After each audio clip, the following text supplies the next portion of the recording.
both as a teacher and as a tutor.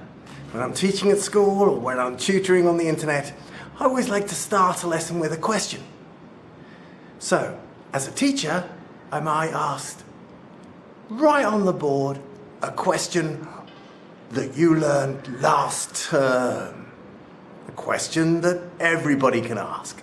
And then second person, write on the board, using the whiteboard pen, a question that's harder. And then the third one, write on the board, there's a hard question for me.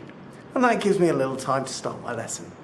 As a tutor, in the evenings, on the internet, or one-to-one, I like to start my lessons with, what did you do last week in science? Did you do forces in joules? And by that extra bit, I'm putting one thing into their heads. They're thinking about it. What did we do at school? Was it forces in joules? Or what did you do last week?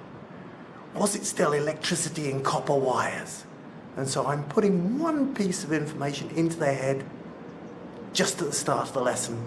And also, I'm suggesting an answer, and then they have to go, no, no, no, no, no. No. We were doing moments, distance, times, force. And so they have to contradict me. It goes into their head much more thoroughly if I say, what did you do? Did you do forces in joules? Much better than what did you do at school last week?